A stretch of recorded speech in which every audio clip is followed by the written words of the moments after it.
Bonitos.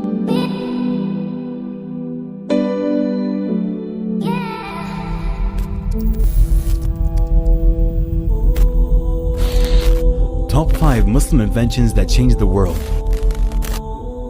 Number 5. Hygiene. Washing and bathing are religious requirements for Muslims, which is perhaps why Muslims perfected the recipe for soap, which we still use today. They combined vegetable oils with sodium hydroxide and aromatics such as thyme oil.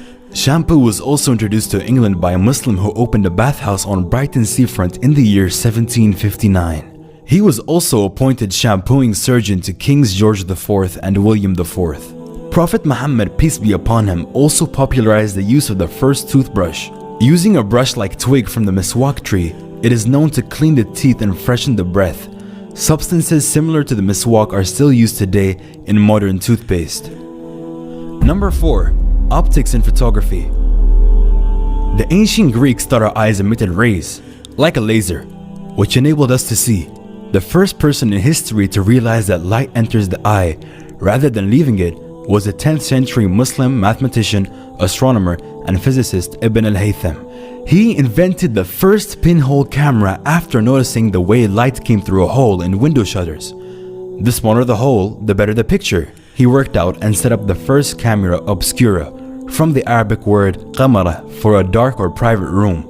The Muslim scholar Abu al-Hasan, known as al-Hazin from Basra, was also the first person to describe how the eye works in detail. He carried out experiments with reflective materials and proved that the eye does not sense the environment with sight rays, as scientists had believed up until then. He also discovered that curved glass surfaces can be used for magnification. His glass reading stones were the first magnifying glasses ever made. It was from these that the glasses were later developed. Number 3. Hospitals and free healthcare. The first modern hospital with nurses and a training center was in Cairo, in the Ahmed ibn Tulun Hospital, which was established in the year 872. The hospital provided free care for anyone who needed it, a policy based on the Muslim tradition of caring for the sick. Although slightly more basic hospitals had existed prior to this in Baghdad, it was the Tulun Hospital which would later serve as a template for all hospitals around the globe. Soon after the creation of hospitals, around the year 1000, a Muslim doctor known as Al-Zahrawi published a 1,500-page illustrated encyclopedia of surgery that was used in Europe as a medical reference for the next 500 years. Number 2. Education.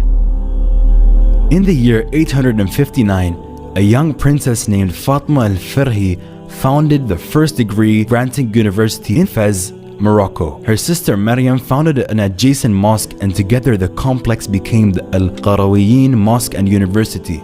Still operating almost 1,200 years later, the center is a reminder to people that learning is at the core of the Islamic tradition. Number 1. Algebra.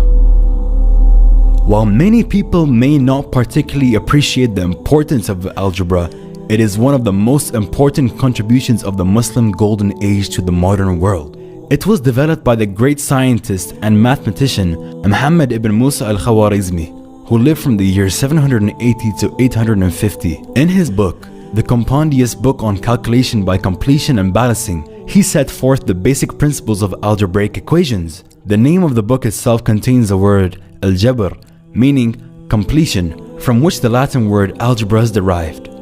In the book, Al-Khwarizmi explains how to use algebraic equations with unknown variables to solve real-world problems such as zakat calculation and inheritance division. A unique aspect of his reasoning for developing algebra is the desire to make calculations mandated by Islamic law easier to complete in a world without calculators and computers.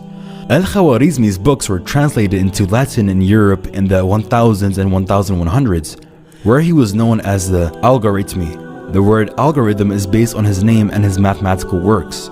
Without his work in developing algebra, modern practical applications of math, such as engineering, would not be possible. His works were used as math textbooks in European universities for hundreds of years after his death.